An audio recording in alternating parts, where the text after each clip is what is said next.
Mambo vipi traders? Karibuni tena kwenye channel yetu. Tuendelee na mafunzo ya Forex na mbinu mbalimbali za kufanya Forex. Na leo nitakufundisha jinsi ya kuadd hizi currency pair. Kama unavyoona ukifungua platform ya Metatrader kwenye quotes hapo utakutana na pair mbalimbali ambazo zinakuwa by default, lakini vipi kama unahitaji pair fulani ambayo haipo hapa kwenye quote? Je, unaipata vipi hiyo pair? Kwa mfano kama hapo unaona kuna pair Euro USD, GBP USD, USD CHF, USD JPY, USD CNH, USD RAB,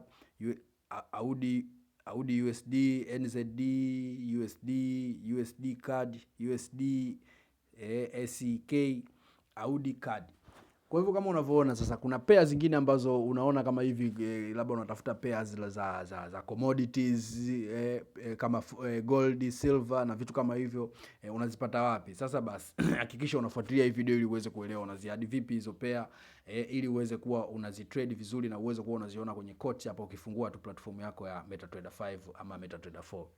Na moja kwa moja kama unavyoona ukifungua kwenye quotes utaona hizi pair hapo. Sasa kama unataka kuadd pair nyingine mpya, basi utabonyeza hii kialama cha jumlisha hapa juu, na ukikibonyeza hii kialama cha jumlisha itakuja hapo add symbol, na utaona hapo kuna kuna hizi column mbalimbali, kuna forex, kuna metal, kuna indices, kuna commodity, kuna commodities, energy futures, commodities, energy spot, commodities softs. Kwa hivyo basi hapo unachagua wewe ni kitu gani unachotaka kuongeza, ni pair gani unataka kuiongeza. Aidha hiyo pair labda ni ya currency ambazo zipo kwenye forex, ama hiyo pair ni ya metals. Kama unavyoona ukifungua forex unaona pair mbalimbali zingine ambazo hatujaziadi kule kama USD HKD, USD SGD. Kama unavyoziona hizi pair mbalimbali USD ZAL, USD HUF. Kama unavyoona hizi ni pair mbalimbali ambazo unaweza kama unataka kuitrade unaiadi, inakuepo kule kwenye quotes. Nyingi sana, zipo nyingi sana. Na hizi ni za forex. Lakini je, vipi kama unataka kuadd pair za metals? Unafungua hapo unaangalia, unaona kabisa kuna gold versus USD, kuna gold versus euro, kuna gold versus Australian dollar, kuna silver versus US dollar. Hizi ni commodities. Unaona?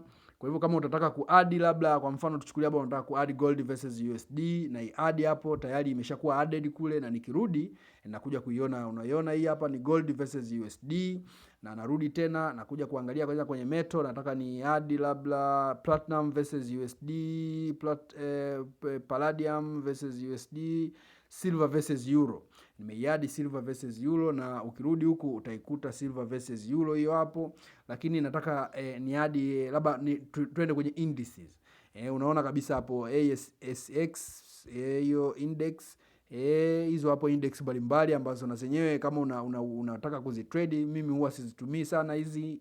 Kwa hivyo nisikushauri mpaka huo unauelewa nazo. Kwa hivyo commodities labda unaona kuna oil, kuna natural gas, pia unaweza ukatrade kwenye hivi vitu na unatengeneza faida kubwa, kwa sababu hivi ni vitu ambavyo thamani yake huaga haishuki mara kwa mara, inapanda kwa kiasi kikubwa, na ikishuka inashuka kwa matukio muhimu na matukio makubwa. Kwa hivyo hapa ndo unapoadi, na ukitaka kuadi pair za forex zenyewe hapa mwanzoni, basi ndo unazipata zote hizi euro. Ngoja tuziadi hizi zote hizi. Ukiziadi ukikliki basi inaenda kujiadi moja kwa moja pale kwenye quotes, na ukirudi kwenye quotes unakuja kuzikuta chini huku. Hizi zote ni pair ambazo nimeziadi muda sio mrefu. Kwa hivyo by default kwenye quotes unakuta kuna pair ambazo zipo by default, lakini kama kuna pair ambayo wewe unahitaji kuitrade, basi utakuja hapa utabonyeza alama ya jumlisha add symbols, na utakuja kuziadi pair mbalimbali. Asante sana kwa kufuatilia video yangu, na hakikisha una subscribe, una comment, una like ili uendelee kupata mafunzo mbalimbali ya Forex kwa lugha ya Kiswahili. God bless your hustle.